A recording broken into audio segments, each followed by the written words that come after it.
So, in this session we will actually continue more tools related to the client side attacks that could be used for penetration testing, and see how that will help us in our objective of trying to do attacks from the client side. So, one of the very important things that would be required as part of the client side testing, attack testing, would be to see how we can actually try to crack the user passwords. So, there was actually a tool called John the Ripper that we had actually seen as part of our earlier set of tools, but here we are going to look at it more from the different type of techniques that are to be followed depending on what operating system is actually running on the client. So, password cracking or determination by definition is basically trying to actually recover the passwords from the data that has been stored or transmitted by the client or the server. So, depending on which one is actually trying to get authenticated right now. So, most of the times if we see, the host systems are typically either based on any flavor of Windows operating system, or it will be a Linux based operating system, and possibly a few of them would also be Mac based, right. But any other flavor of Unix like a Solaris or HPUX or AX or whatever will be very closely aligned with what we are observing as a behavior on the Linux system. So, whatever practices one deploys on for Linux system could actually be used for any other flavor of the Unix operating system also. These different operating systems like Windows, Linux and Mac OS and so on have some sort of differentiation based on how they actually store the user password as well as also protect the user password, right. The first step that a potential penetration tester would actually try to deploy for trying to successfully get the user passwords is through social engineering. So, using any kind of an interaction over the social media or on a face to face one to one communication with the target, the penetration tester could basically try to find out the kind of patterns that the passwords are supposed to be in, which will give a clue to the attacker to sort of reduce the amount of data points that he will actually be trying to test it with brute force. So, because quite a few situations what we will actually see here is that when as a legitimate user, if the attacker basically goes to the target system and tries to create an account or set a password or whatever it is, the message coming out from the system would basically give the attacker means to find out what is the pattern that it is actually expecting, right. So, for example, as it is given here, there could be a system in which all the passwords are required to be between 6 to 10 characters, right, and there could be another rule saying that it should always start with a capital letter and end with a number, right. Now, all these kind of combinations which is actually openly documented by the system, what it helps the attacker is that it basically narrows down the complete data points that the attacker should use for doing a brute force attack possibly on that particular system to determine the password and crack it. These kind of initial measures are adopted generally by the attacker when they are basically set out with an objective of trying to crack the password of the targeted system. So, as we have seen before, there are a few ways the hackers could crack the passwords. So, either they could be doing a guesswork or it could be a dictionary attack, basically trying to run an automated program which will actually check against each of the dictionary words, giving that as a target and then seeing if the authentication is successful. Then it could be a brute force or it could be a hybrid between any of the these three parameters, right. Passwords are typically expected to be stored on the system, so that the user's identity and access rights could be verified, right. Now, as compared to the practices that was actually existing a few decades back, it is no longer, the passwords are no longer actually stored as in plain text files today, right. So, and again although there is a general tendency that the passwords are going to be stored in a file and that file is encrypted, it is not a practice that is generally followed today because of the challenges associated with storing and then using the key that is required for decrypting that text file in which the passwords are containing, right. So, that basically becomes a key distribution issue and also possibly expose a weakness to the potential attacker by if for example, the attacker could basically try to get the key through some source, then and if that particular system is actually having, let us say 100 users, it is given then that all the 100 users authentication is basically going to be now getting compromised, right, with a single key determination by the attacker, which is basically what has been used to do the encryption. If that is not being done today of actually storing the password, so what is the method that is generally adopted is basically what is called as hashing. So, some of us would have actually read about and also worked with different kind of hashing algorithms or heard about it,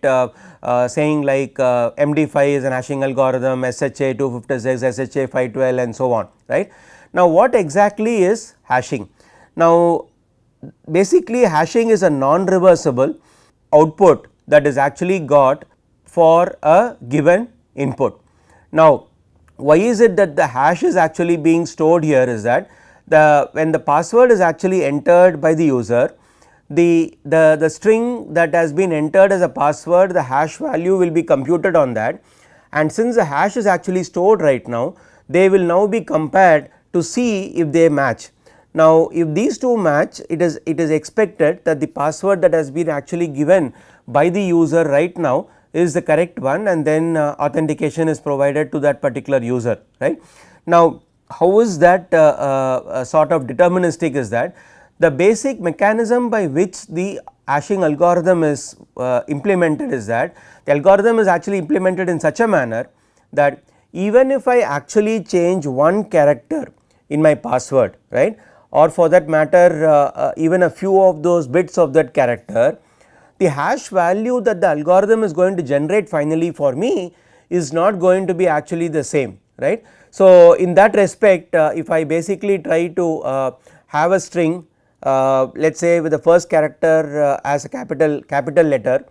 and the user is basically now typing the password, it is the same string, but this user is not right now typing the first character of that password string in capitals, but he is typing it in small letters. The hash value that is going to be generated for this typed password is not going to be matching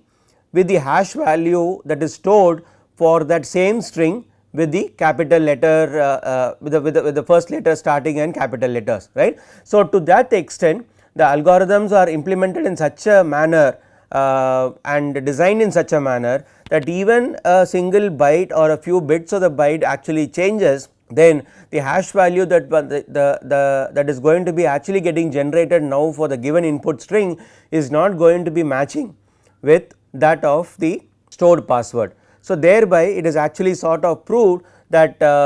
it is a non-reversible mechanism, meaning to say that with the hash value it is not possible to regenerate back the original string, and secondly the hash value itself is going to change even if a few bits of my string actually changes, right. So, that is basically the beauty of this algorithm, and most of the cracking tools that for example, the tool of John the Ripper that we have seen also basically uses this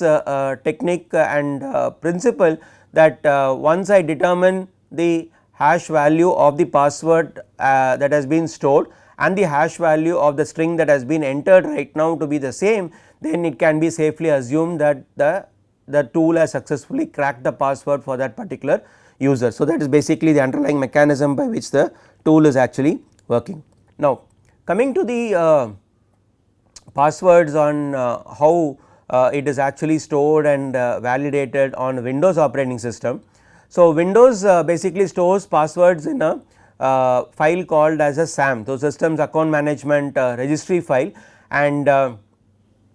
this password is actually stored if the Windows is right now trying to actually use local users created on that particular Windows system. On the other hand, if I basically have a centralized user authentication mechanism like an Active Directory kind of a service, then this entire thing is not actually applicable, because the whole user password combination and a whole set of authentication mechanisms are actually stored in a centralized manner in a different format whenever we use Active Directory. So, the Active Directory is basically a customized version of the open source directory based authentication protocol called LDAP.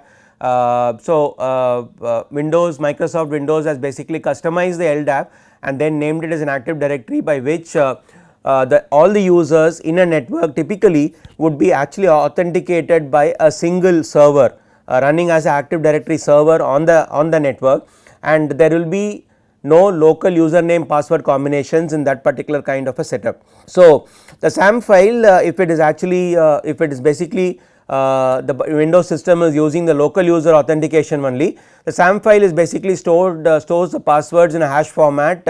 and the algorithms, hash algorithms that are typically used in Windows is LM or NTLM hash algorithms, right. So,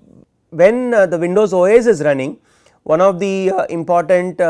restrictions that it actually imposes is that since it is actually going to be locking the SAM file, because it is going to be accessing it on a continuous basis, this particular registry file will not be allowed to be moved or copied at the time the Windows OS is running, right. So, this basically becomes a limitation from the point of view of doing the penetration testing. So, in order to overcome this, what is actually done is that if at all possible that particular Windows system is multi-bootable with another operating system like Linux, the system could be booted onto the Linux OS, after which the file that is actually used, the SAM registry file that is actually used for authentication could be very easily read, because Windows is right now not running and locking that file, right. So, that is one method by which typically you could get access to the contents of the SAM file, right. So, once the SAM file is accessed, the backup file or the SAM file is sort of in an unprotected form, but compressed. So, it has just got to be decompressed, which is actually very easy to do. So, for example, one of the commands that you can actually run is the command called expand, which will basically do a sort of a decompression of the given file and then copy it into another file name that is actually specified there. So, in this decompressed file that is given as a second argument to that expand command, I will basically have the contents of the original SAM file in all easily accessible as a plain text form.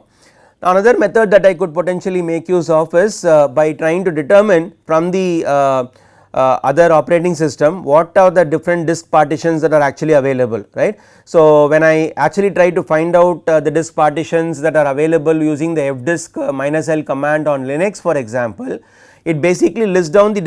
disk partitions HDB1, HDB2, HDB3 for example here, and then says for each of those what is the file system or the OS that is possibly recognizing them, right. So, in this case you find that NTFS is mentioned for the first disk partition, which means that this NTFS is basically a file system which is typically supported by my Windows system, and this should be the partition which should actually be mounted now to ensure that we now have a hook to get the access of the particular SAM registry file. So, you just mount that particular Windows partition. So, in this particular example it is going to be /dev/hdb1 onto a mount point called /mnt windows, right, and along with that you also specify the Windows type, that is basically the file system type with the -t option to the mount command, right. So, once we do this successfully as a super user on Linux for example, we will now have access to the system registry file, right. Now, the later versions of Windows basically also uses what is called as a boot key file, because the boot key file is actually used to access the SAM file, right. So, now we need to access first get access to the boot key. After that only we will be able to access the SAM file, because for accessing the SAM file you will need the contents of the boot key. So, now on the Windows, how do you actually access get access to the contents of the boot key file is there is a command called bkreg and bkhype. So, if you have a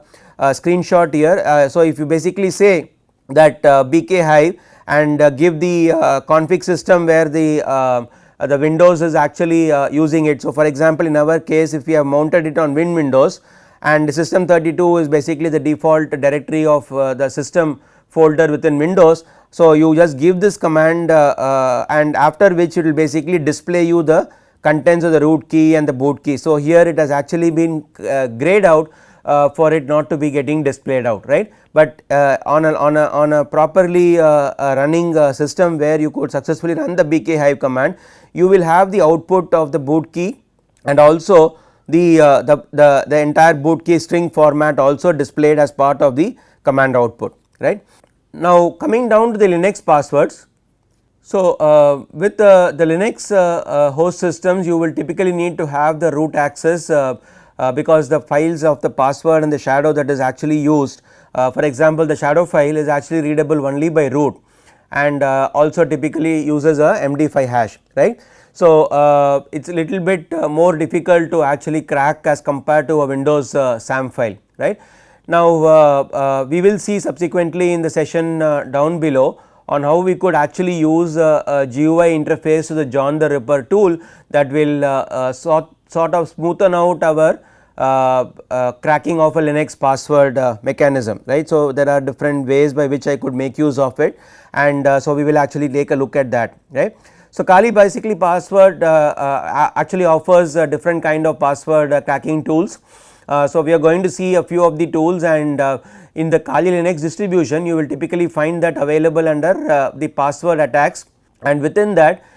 you have two classifications, one set of tools that could be used for offline and another set of tools that could be used for online attacks, right. So, depending on the target that we are trying to run these password cracking tools on and the environment in which the target is operating, the attacker would possibly decide which out of the tools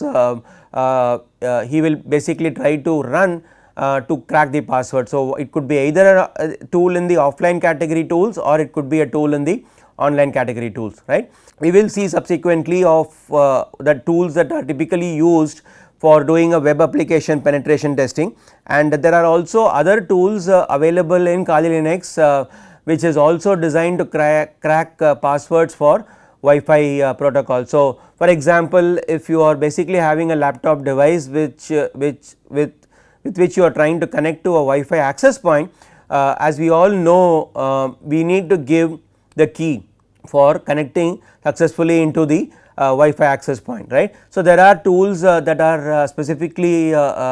targeted for trying to determine those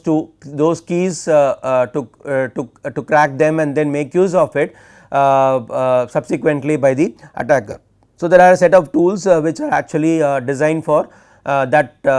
purpose as well. So, in subsequent sessions we will actually be seeing some of the tools as an example and as we have been iterating before, it is very much required for you to actually try out the different kind of tools and the various options that are possible in that in order to make yourself comfortable with using these tools, because reading through a set of presentation slides or reading through a documentation or a man page is very easy as compared to actually trying the tool itself and experimenting with it, because that is basically what is actually going to be making our fundamentals much more stronger. So, we will actually reiterate our previous point across to you, wherein you need to really practice the tools that are being talked about as well as the rest of the tools that are available in the same category, so that you really get a hands on experience and get more comfortable in basically how the tool is working as well as how in what kind of an environment that tool will actually be advantageous to meet our objectives. Thank you.